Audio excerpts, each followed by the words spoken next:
Lectura del Santo Evangelio según San Mateo. En aquel tiempo Jesús dijo a sus discípulos: Cuando venga el Hijo del Hombre rodeado de su gloria, acompañado de todos sus ángeles, se sentará en su trono de gloria. Entonces serán congregadas ante él todas las naciones, y él apartará los unos de los otros, como aparta el pastor a las ovejas de los cabritos, y pondrá a las ovejas a su derecha y a los cabritos a su izquierda.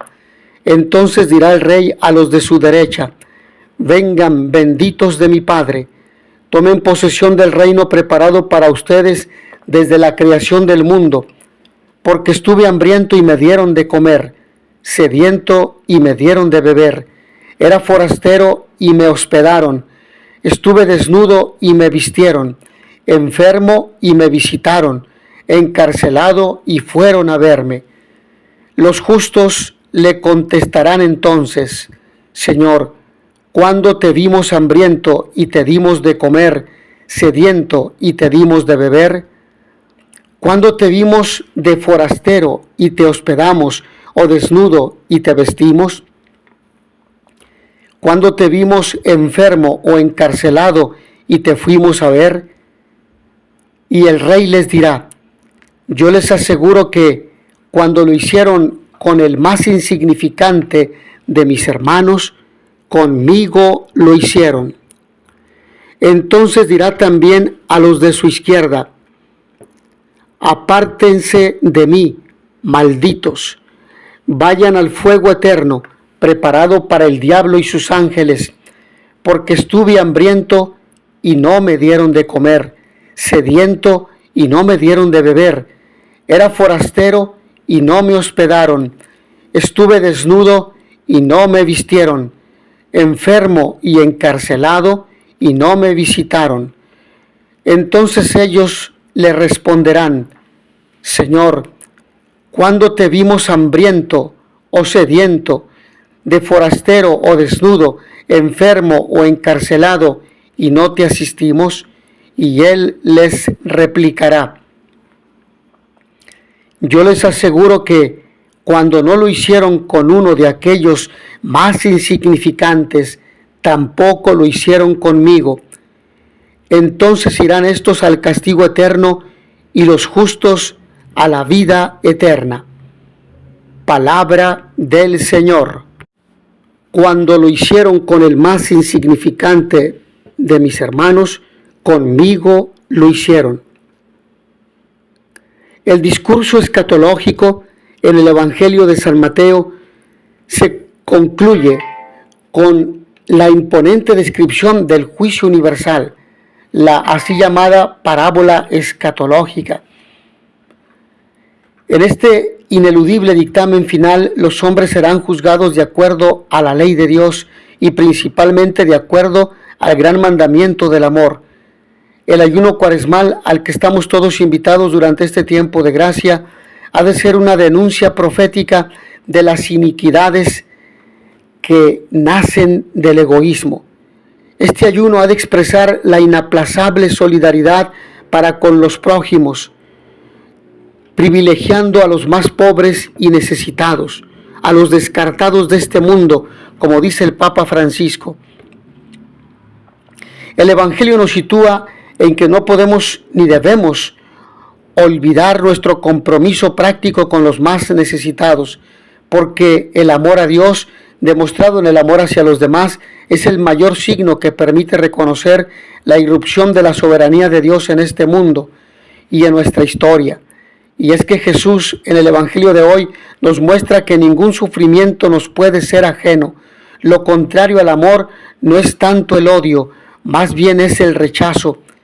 Nos estamos acostumbrando a rechazar, a ser indiferentes, a ser desinteresados del sufrimiento del prójimo.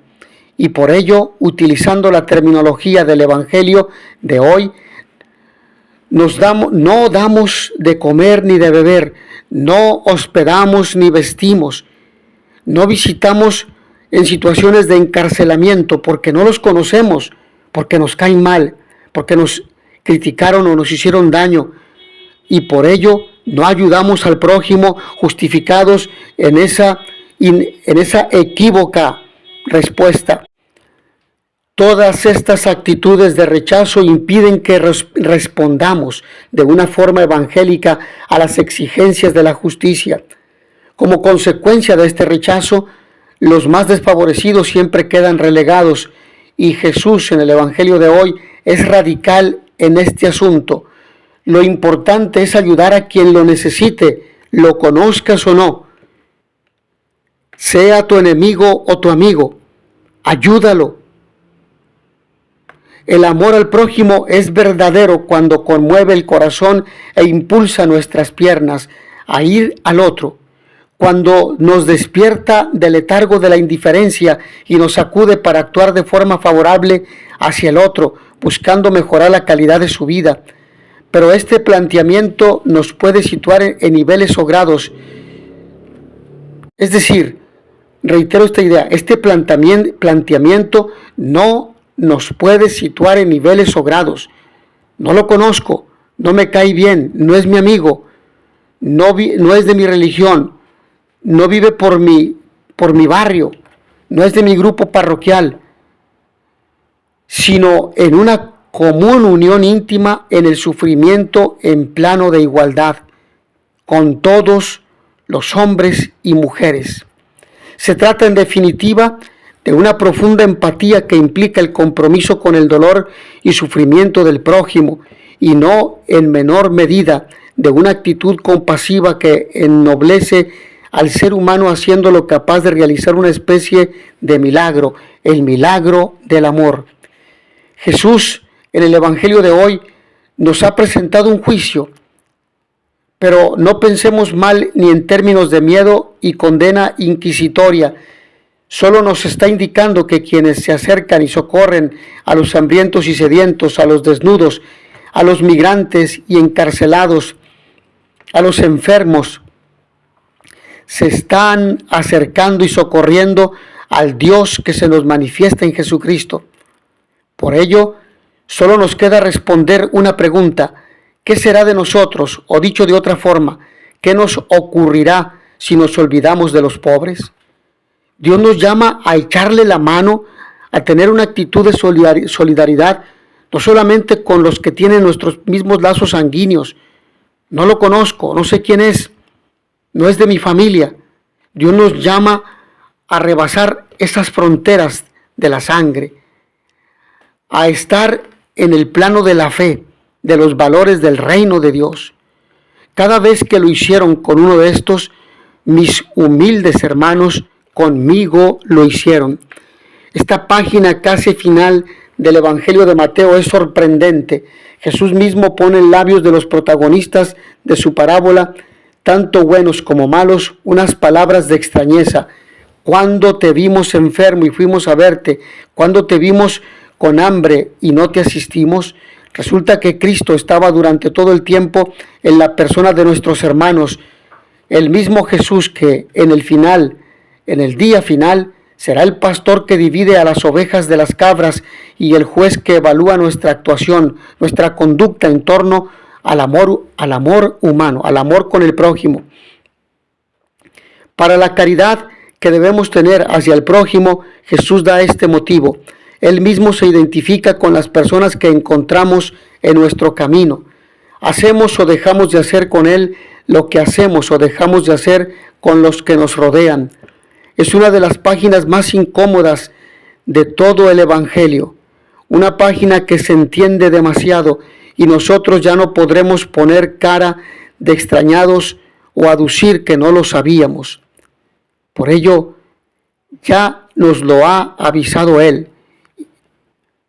Por esta razón, perdónanos, Señor, cuando no hemos tratado con amor al prójimo, cuando nos hemos hecho los ciegos para no ver la necesidad del otro, cuando hemos cerrado nuestros oídos haciéndonos los sordos que no escuchamos cuando nos piden un favor, cuando nos piden prestado y podemos hacerlo y no prestamos por egoístas o porque sabemos que no nos pueden pagar. Perdónanos, Señor, por tanta hambre que podemos calmar, por tanta sed que podemos aliviar, por tantos enfermos que hay, incluso no vayamos lejos en nuestra familia. nuestros padres, ancianos, enfermos, hermanos, y les hemos negado el favor, les hemos cerrado la puerta, nos hemos olvidado de ellos, los hemos abandonado, hemos dejado a hermanos, a primos, a familiares que sufran solos, no pensando que a la vuelta de la esquina o a los pocos años en el futuro nosotros podremos necesitar también estar en la misma situación que ellos. Desde los primeros compases del camino cuaresmal se nos pone delante el compromiso del amor fraterno como la mejor preparación para participar de la Pascua de Cristo. No se puede celebrar la Pascua gozosa de la resurrección de Cristo si no tuvimos caridad con el prójimo, si no nos reconciliamos con los que teníamos problemas y si no amamos a Cristo en los hermanos. Todo lo demás es falso, es externo, es hipocresía. Es un programa exigente. Tenemos que amar a nuestro prójimo. No nos hagamos de la vista gorda, no nos hagamos los desentendidos. Tenemos que amar a nuestros familiares, a tu esposa, a tu esposo, a tus hijos, a tus padres, a tus vecinos, a tus enemigos, a los que te difaman y critican, a los que te calumnian, porque no hay otra puerta y otro camino para ir al cielo más que por el amor. Y el verdadero amor es el que va acompañado del perdón. A los que trabajan con nosotros, a los miembros de nuestra comunidad religiosa o parroquial, a los que no te quieren y te critican, a los miembros de tu grupo, a tus compañeros de trabajo, sobre todo a los más pobres y necesitados, a los pecadores, a los que no tienen quien pidan por ellos para su conversión, a las ánimas del purgatorio que esperan nuestra oración y que es como un bálsamo de alivio y de consuelo para acelerar el proceso de purificación. Si la primera lectura nos ponía una medida fuerte, amar a los demás como nos amamos a nosotros mismos, el Evangelio nos lo motiva de un modo todavía más serio. Cada vez que lo hicieron con ellos, conmigo lo hicieron. Cada vez que no lo hicieron con cada uno de ellos, tampoco lo hicieron conmigo. No se engañen, nos diría Jesús. No te engañes, porque cuando no amaste a tu hermano, tampoco me amaste a mí. Cuando le negaste el pan a tu hermano, a mí me lo negaste. Tenemos que ir viendo a Jesús mismo en la persona del prójimo y particularmente en el que no te cae, el que no te quiere, al que tú detestas, en él particularmente. Si la primera lectura urgía a no cometer injusticias, a no hacer mal al prójimo, la segunda, el Evangelio va más allá. No se trata de no dañar, no solamente eso, sino de hacer el bien a todos, sin excepción, aún al que no conoces. Ahora serán los pecados de omisión los que cuenten en esta cuaresma y en este día. La palabra es clara. No nos debemos engañar. El examen no será sobre si hemos robado, no. Si hemos matado, tampoco, aunque matamos con la lengua, criticando al prójimo, sino sobre si hemos visitado y atendido a los enfermos de nuestra familia, de nuestro barrio, de nuestra comunidad parroquial, a los ancianitos de nuestra parroquia. Se trata de un nivel de exigencia bastante mayor. Se nos decía, no odies. Ahora se nos dice, ayuda al que pasa hambre. Alguien ha dicho que tener un enfermo en casa es como tener el sagrario. Pero entonces debe haber muchos sagrarios abandonados. Tantos padres enfermos y abuelos enfermos, porque ni los hijos, ni los menos los nietos los visitan. Solo cuando van a cobrar su pensión, van los hijos para pedirles prestado. En la Eucaristía, con los ojos de fe, no nos cuesta mucho descubrir a Cristo presente en el sacramento del pan y del vino. Nos cuesta más descubrirle fuera de la misa, en el sacramento del hermano, en los hermanos, en los pobres, en los indigentes, en los indígenas, en los obreros, en los campesinos. Pues sobre esto va a versar la pregunta del examen final, para que no nos engañemos. Estás a tiempo mientras hay vida. Este es Esta es la conversión que Dios nos pide ahora, ahorita, aquí, ya. Al Cristo a quien hemos escuchado y recibido en la misa, es al mismo a quien debemos servir en las personas con las que nos encontramos durante el día. Vayamos más adentro en el Evangelio. El Evangelio de hoy es el que se conoce como un juicio, como el juicio de las naciones.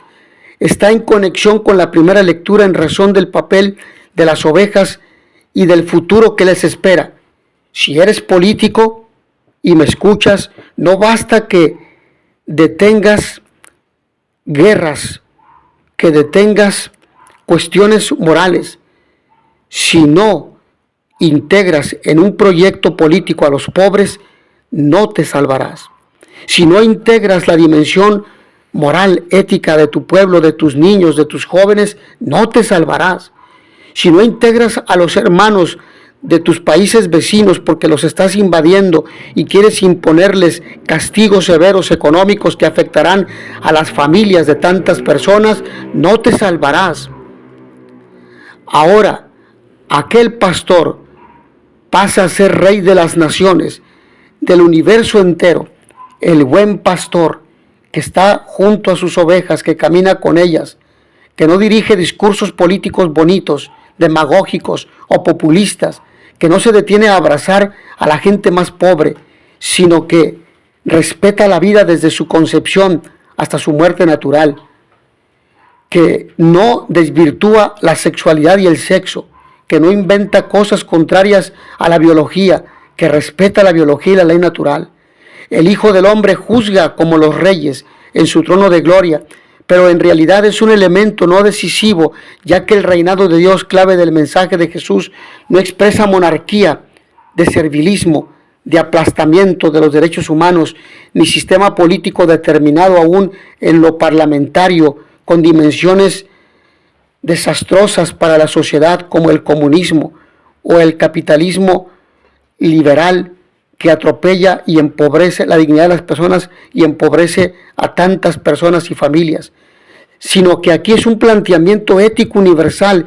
Todos están incluidos, nadie queda fuera. La riqueza se distribuye equitativamente y lo que muchas mentes fundamentalistas alimentan en un texto tan complejo como este, el juicio, por ejemplo, del Valle de Josafat, debería dejarse de lado para ir a lo fundamental. La teología del evangelista trata de presentar una dimensión universal, donde todos están integrados, de la acción del Salvador, del Señor.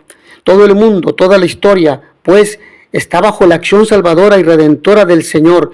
No es solamente Israel, el pueblo judío, o en nuestro caso los cristianos, ya que, como ya lo ha manifestado antes.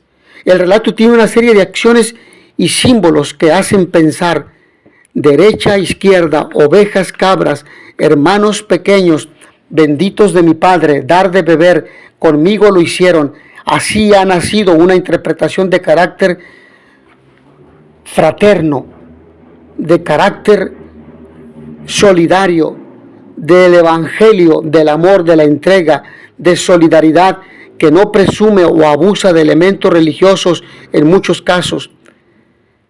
Algunos se indignan porque esta sería la lectura que plantea o justifica un seguimiento de Jesús casi sin religión, o que cualquier hombre o mujer sin fe están llamados a la salvación simplemente por solidaridad con sus hermanos. En realidad el texto dice lo que dice y enseña lo que algunos temen, porque el fundamento es Cristo.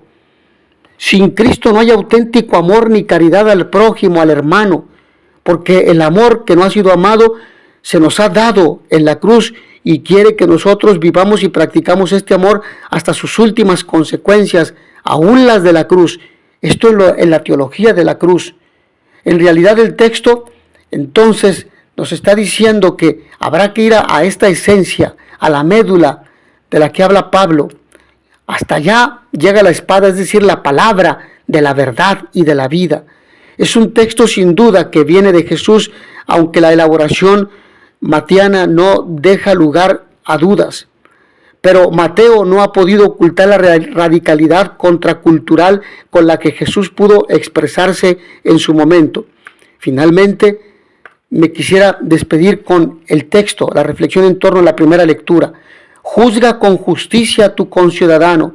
En el libro del Levítico, el libro de la pureza, Moisés le presenta al pueblo de Israel un código de santidad para que pueda estar a la altura de Dios, que es el todo santo.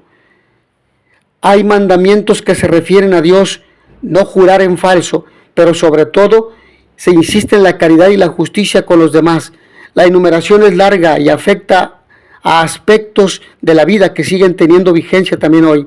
No robar, no engañar, no oprimir, no cometer injusticias en los juicios comprando a los jueces, no odiar, no corrompas, no guardar rencor.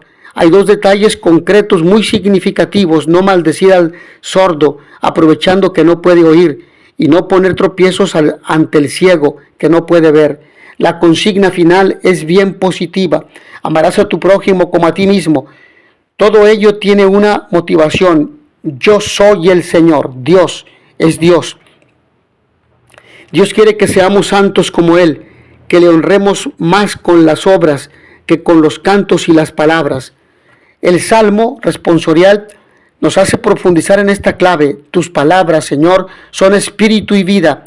Los mandatos del Señor son rectos y alegran el corazón del hombre. Mis hermanos, que a todos ustedes el Señor los bendiga y les dé la paz. Y notitia veritatis proficere, pax et bonum.